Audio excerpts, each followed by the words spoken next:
Hello friends, welcome back to YouTube channel economics आसान है। Guys, आज हम माइक्रो इकोनॉमिक्स का चैप्टर नंबर 1 इंट्रोडक्शन को कंटिन्यू कर रहे हैं। अगर गाइस आपने अब तक फॉलो नहीं करा तो फॉलो कर सकते हो Facebook, Telegram, x, Instagram, WhatsApp पर। इनका लिंक मैं डिस्क्रिप्शन में दे दूंगी।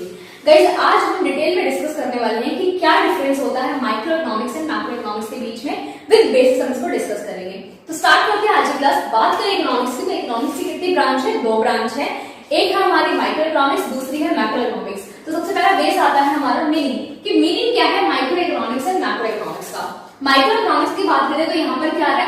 आई स्टैंड्स फॉर इंडिविजुअल। तो माइक्रो इकोनॉमिक्स में हम किसकी स्टडी करते हैं? इंडिविजुअल की स्टडी करते हैं। ये हमारा ग्रीक वर्ड के माइक्रो से डिराइव हुआ है, जिसका मतलब होता है स्मॉल। स्मॉल यूनिट की स्टडी करते हैं, इंडिविजुअल यूनिट की स्टडी करते हैं। तो माइक्रो इकोनॉमिक्स क्या हो गया? It study behaviour of individual unit of an economy. क्या हम इकोनॉमी के अंदर एक इंडिविजुअल यूनिट की जब हम स्टडी करते हैं तो क्या कहलाता है? माइक्रो इकोनॉमिक्स कहलाता है। देन बात करते हैं मैक्रो इकोनॉमिक्स की। तो मैक्रो इकोनॉमिक्स में क्या आता है? ए का मतलब क्या है? ए स्टैंड्स फॉर एग्रीगेट। एग्रीगेट का मतलब सम। तो ये जो है हमारे ग्रीक वर्ड के मैक्रोस से डिराइव हुआ है। मैक्रोस का मतलब क्या है? लार्ज। यहाँ पे हम लार्ज की स्टडी करते हैं। तो मैक्रो इकोनॉमिक्स क्या हो गया? It study the behaviour of aggregate of the economy as a whole. पूरी इकोनॉमी की स्टडी करते हैं, इकोनॉमी एज अ होल की स्टडी करते हैं, एग्रीगेट की स्टडी करते हैं। समझ में आया? नेक्स्ट हमारा बेस आता है टूल्स। माइक्रो इकोनॉमिक्स के टूल्स क्या है? Demand and supply.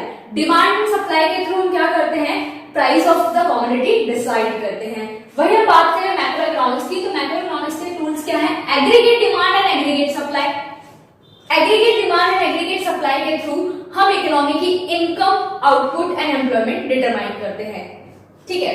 नेक्स्ट आता है हमारा objective, determine price of commodity. Micro economics में हम क्या करते हैं? डिमांड एंड सप्लाई का यूज करके, इन टूल्स का यूज करके कमोडिटी का प्राइस डिटरमाइन करते हैं। और क्या करते हैं? फैक्टर्स ऑफ प्रोडक्शन का, जो कि हमारे क्या है? लैंड, लेबर, कैपिटल, एंटरप्रेन्योर, इनका प्राइस डिटरमाइन करते हैं। कैसे करते हैं वो तो हम डिटेल में आने वाले चैप्टर्स में पढ़ेंगे ही, कि जब हमारी क्या हो जाए?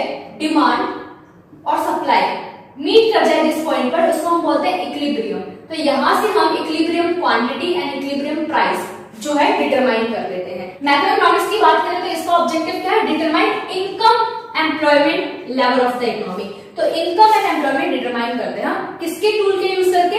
Aggregate demand and aggregate supply का। कि जब क्या हो जाए? हमारी एग्रीगेट डिमांड इक्वल हो जाए एग्रीगेट सप्लाई के, तो वहां से हम डिटरमाइन कर लेते हैं income, output and employment of the economy. कैसे करेंगे वो 12th में स्टडी करोगे तो। नेक्स्ट बेस आता है हमारा डिग्री ऑफ एग्रीगेशन, कि कितना एग्रीगेशन है, कितना सम करते हैं। माइक्रो इकोनॉमिक्स की बात करें तो यहाँ पर लिमिटेड एग्रीगेशन होता है, क्योंकि जब तुम डिमांड चैप्टर पढ़ोगे तो उसमें इंडिविजुअल डिमांड पढ़ोगे, इंडिविजुअल कंज्यूमर की कितनी डिमांड है, वही हम पढ़ेंगे मार्केट डिमांड। मार्केट डिमांड का मतलब क्या है? कि जितने भी बायर्स हैं एक मार्केट में, उनकी कितनी डिमांड है, जिसमें हम 2 कंज्यूमर की या फिर 3 कंज्यूमर की स्टडी करते हैं। लिमिटेड एग्रीगेशन होता है। ठीक है। वही बात करें मैक्रो इकोनॉमिक्स की, तो यहाँ पे हाईएस्ट एग्रीगेशन होता है। पूरी इकोनॉमी में कितनी डिमांड है? एग्रीगेट डिमांड कहलाती है। तो एग्रीगेशन करते हैं हम, इकोनॉमी एज अ होल की स्टडी करते हैं, तो सम जो है हाईएस्ट होता है, एग्रीगेशन ज्यादा होता है मैक्रो इकोनॉमिक्स के केस में।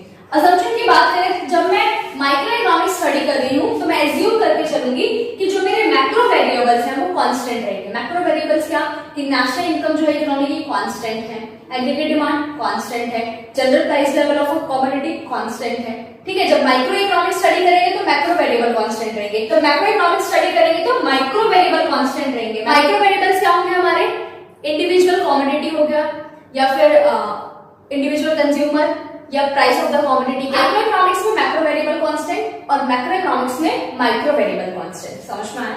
देन आता है अदर नेम, क्योंकि हम माइक्रो इकोनॉमिक्स में डिमांड एंड सप्लाई का यूज करके क्या करते हैं? प्राइस डिटरमाइन करते हैं कमोडिटी का, तो इसलिए हम इसको बोलते हैं प्राइस थ्योरी। वही हम बात करें मैक्रो इकोनॉमिक्स की, तो यहाँ पर हम aggregate demand and aggregate supply tool use करके क्या करते हैं? इनकम एंड एम्प्लॉयमेंट डिटरमाइन करते हैं। तो इसका दूसरा नाम क्या होगा? Income and employment theory. Examples की बात करें तो माइक्रो इकोनॉमिक्स का एग्जांपल क्या है? A consumer, individual output, then demand, individual consumer की कितनी डिमांड है। वही हम बात करें माइक्रो इकोनॉमिक्स की, तो माइक्रो इकोनॉमिक्स में नेशनल इनकम, पूरे नेशन की कितनी इनकम है, एग्रीगेट डिमांड, पूरी इकोनॉमी में कितनी डिमांड है, एग्रीगेट सप्लाई, पूरी इकोनॉमी में कितनी सप्लाई है। और मैक्रो इकोनॉमिक्स में हम कुछ प्रॉब्लम्स को भी स्टडी करते हैं, क्योंकि ये जो प्रॉब्लम्स है ये मैक्रो लेवल पर होती है, एक इंडिविजुअल फेस नहीं करता, पूरी इकोनॉमी फेस करती है। एग्जांपल के लिए इन्फ्लेशन, महंगाई, देन अनएम्प्लॉयमेंट, बेरोजगारी कितनी है, तो ये सारे एग्जांपल हो गए हमारे मैक्रो इकोनॉमिक्स के। तो बात करें, हम दो ब्रांच पढ़ रहे हैं इकोनॉमिक्स की, micro economics and macro economics. Basically आपस में इंटरडिपेंडेंट करती हैं। एग्जांपल से समझो, माइक्रो इकोनॉमिक्स जो है वो डिपेंड करती है मैक्रो इकोनॉमिक्स पे। कैसे? लॉ ऑफ डिमांड के बारे में थोड़ा बहुत सुना होगा। लॉ ऑफ डिमांड क्या बताता है कि जब प्राइसेस बढ़ते हैं तो डिमांड कम हो जाती है, और प्राइसेस कम होते हैं तो डिमांड बढ़ जाती है। There is a inverse relationship between the price of the commodity and quantity of the commodity. Price and quantity में क्या होता है? इनवर्स रिलेशनशिप होता है, अपोजिट रिलेशन होता है। प्राइस बढ़ेगा तो क्वांटिटी कम होगी, प्राइस कम होगा तो क्वांटिटी बढ़ेगी। अब ये हमने जनरलाइजेशन कहां से निकाला होगा? जब हमने एग्रीगेट ऑफ पर्सन की क्या करी होगी? स्टडी करी होगी। ठीक है, तो मैक्रो पे डिपेंड कर रहे हैं। वही मैक्रो इकोनॉमिक्स माइक्रो इकोनॉमिक्स पे डिपेंड करता है। कैसे? नेशनल इनकम की जब हम बात करते हैं तो पूरे नेशन की कितनी इनकम है, तो पर पर्सन की इनकम को ऐड करेंगे तो पूरे नेशन की इनकम आ जाएगी। समझ में आ रहा है? तो माइक्रो और मैक्रो इकोनॉमिक्स आपस में डिपेंड करती हैं, बट फिर भी हम इसको दो ब्रांचेस में पढ़ रहे हैं ताकि इजीली स्टडी कर पाए। तो माइक्रो इकोनॉमिक्स में इंडिविजुअल की स्टडी करेंगे और मैक्रो इकोनॉमिक्स में एग्रीगेट की स्टडी करेंगे। तो माइक्रो इकोनॉमिक्स तुम 11th में पढ़ रहे हो और मैक्रो इकोनॉमिक्स 12th में पढ़ोगे। सो गाइस, आज के लिए इतना ही, मिलते हैं नेक्स्ट क्लास में। Thank you.